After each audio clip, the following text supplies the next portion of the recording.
What up, my guys? Welcome to another show, man. Monday, NBA Talk with Jay, man. Back from a great weekend. Hope everybody out there doing well. Hope y'all had a good weekend. It's all love. I appreciate y'all for tuning in. If you like the show, hit the like button, subscribe to the channel, go download the Action Network app, all that good stuff, my guys.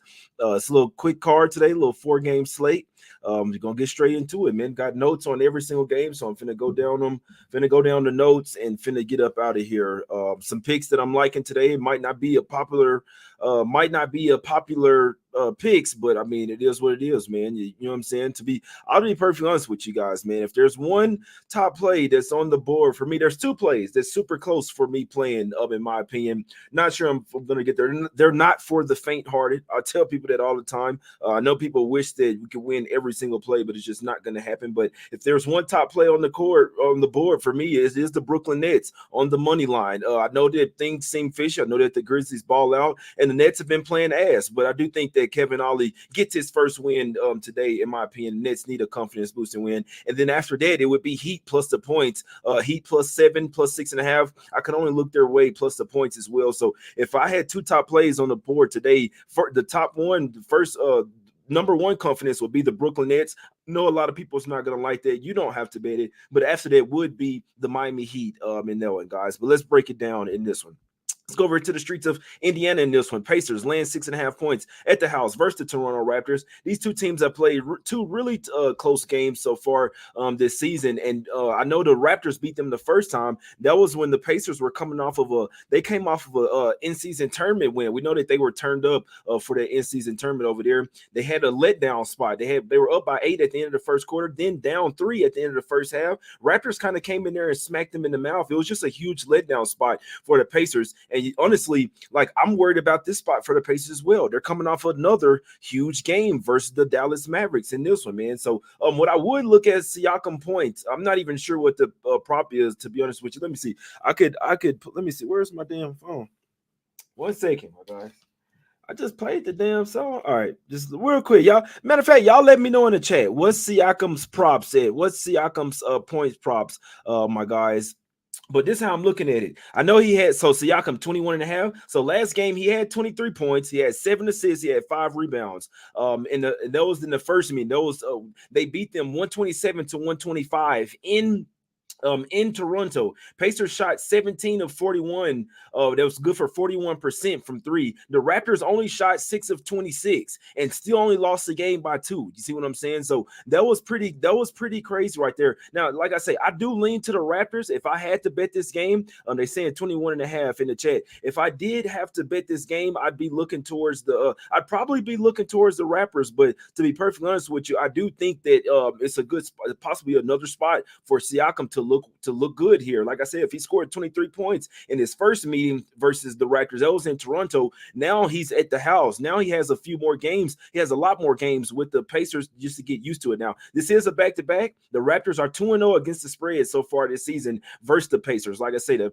they beat them by 1 in Indiana, the first matchup, November 22nd, and then February 14th, the Pacers barely won that game. They almost lost to the Raptors that time around. I believe that wasn't on a back-to-back. So this time, I'm still worried about the spot for the Pacers coming off a huge win versus the Dallas Mavericks. You could tell that they wanted to stop the Dallas Mavericks 7-game win streak, and they did that. Obviously, they didn't have to travel anywhere, but still at the risk disadvantage.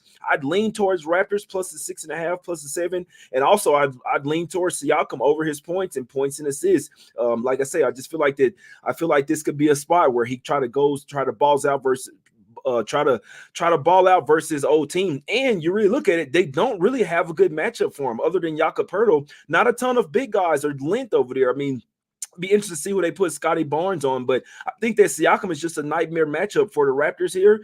So if I'm looking at a Pacer side, I'd be taking Siakam over his points and assists. But if I was betting the full game spread here, I would lean towards the Raptors. This team is actually somewhat found new life, and it seems like they're trying to go for the play-in tournament. They're coming off back-to-back wins out of the break. They've covered 3 straight as well. I'd lean towards the Raptors here.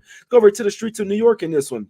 Knicks laying 11.5 points at the house versus the Detroit Pistons. And it's crazy because these guys have started the Jalen Brunson and Josh Hart started a little podcast, right? Little podcast P. Well, guess what? They're 1-5 against the spread in their last 6 games since they started that podcast. So it could mean something, couldn't mean, it might not mean anything. They've played some tough teams as well, but they haven't been covering the spread, man. 1-7 against the spread last 8 games. I'd actually lean towards the Pistons here, plus 11.5. It's not a game that I'm gonna bet. I know that for sure. If the Knicks blew them out by 20, I wouldn't be surprised if the Pistons were able to keep the game close within double digits like they've been doing. Wouldn't surprise me as well. So I'm definitely staying off this game. Pistons have lost 5 straight games. The Knicks, they're not in good form in my opinion, man. They, in the last 8 games, 2-6 straight up, 1-7 against the spread. Their last time covered a double-digit spread, they covered by a half a point, and that was on January 13th. So it's been about a month and a half since the New York Knicks have been in that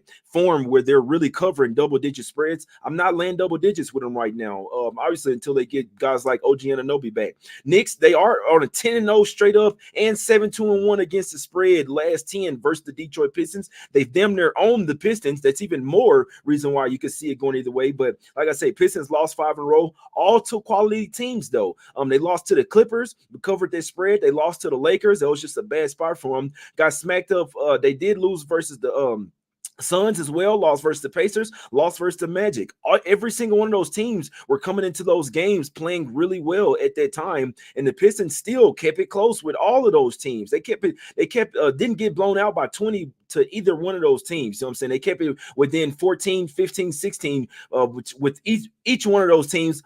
But it's just a tough game, to be honest with you. If I had to bet it, I'd be taking Pistons plus 11.5, but it's definitely not a game that I'm going to be betting. Now, this is the one game that speaks to me, man. Nobody's going to want to bet this shit. I'll tell you that right now. We do have the Nets here, laying 2 on the road versus the Memphis Grizzlies. Now, a lot of people are betting the Grizzlies here, but this line opened up at Nets -1, and it went up from 1.5 from 1.5 to 2, and I agree with the way this is moving. Doesn't really matter to me if Ben Simmons plays or not. It might even be a little bit better if Ben Simmons doesn't play in this one, because he doesn't necessarily just fits Ollie's system. That was Jacques Vaughn that really was trying to implement Ben Simmons here. So he's out once again with an injury. He's not ruled out, but he left last game with a leg injury or whatever. Regardless of that, this is the first thing I have written down. Ollie gets his first win today, man. Brooklyn, they need a confidence boosting win. They held a 2-point lead over the Wolves with 9 minutes to go. So you could tell that they're kind of sort of teetering on a win after the coaching change. We know that they're 0-2 so far. In one of these games, they're going to get a win under Ollie, and they're going to celebrate in the locker room, all this shit. I don't believe he's been a head coach so far. This is the spot, in my opinion. I think they get the job done over the Memphis Grizzlies today. They only shot 6 from 35 from 3. That's good for 17% in the last game, and they still had a 2-point lead over the Wolves with 9 minutes to go. Gave them everything that they could handle. This is a bounce back J spot for the Nets, which obviously, I mean, they've been needing to bounce back for a while, but I could just kind of tell that the confidence is kind of growing and that these guys are teetering on a win. They damn near beat the Wolves. Like, you could look at it and say, oh, they lost the game by 15. If you watch that game, they were on the Wolves' ass like for 3.5 quarters, man. So I mean, this is 4th straight road game, 3rd straight coming out of the gate, but this is their next best chance to get a win, in my opinion. The Brooklyn Nets -2 or on the money line, I think, is the right side today. It's a little small card, it's a tough card, so I couldn't talk anyone off not betting anything today, but I do think the Nets come out here, get the job done for Kevin Ollie's first win. Last game up, let's go over to the streets of Sacramento here. Heat getting 6.5 points on the road here versus the Kings. I'm not so sure the Kings should be laying.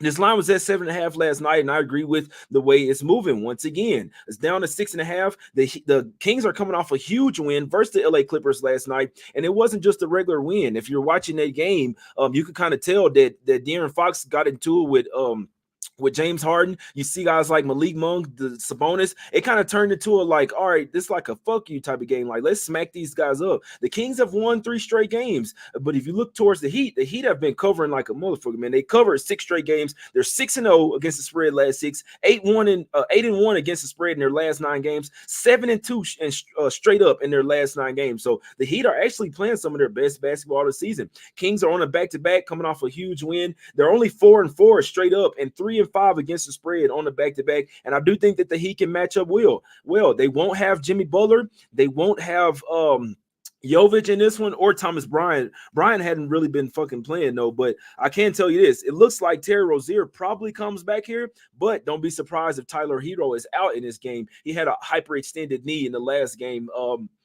Usually it takes a little time to come back from that, but it just depends. Maybe it was just like a little scare. It depends on how flexible he is. He might come right back from it. But if Hero and Rozier are here, you definitely got to take the Heat plus the points. But what I could see Hero being out, Terry Rozier coming back in. He's been out for a couple of weeks. He's probably might be on a minutes restriction here. They're probably going to play Rozier in this one and then rest him tomorrow versus the Blazers. I can only look towards the Heat here plus a 6.5. I actually think they win this game outright, my guys. So that's the show today, man. That's the show right there. A quick 10, 11-minute show. That's the went through all 4 games, broke them down for you. If there were 2 top plays on the card for me, the first one would be the Brooklyn Nets on the money line. After that, it would be the Heat plus a 6.5. Both of the lines are going to move based on Ben Simmons, if he's going to be able to play, and obviously Tyler Hero and Terry Rozier as well, my guys. I'll be back tomorrow, man. It's all love. Go download the Action Network app.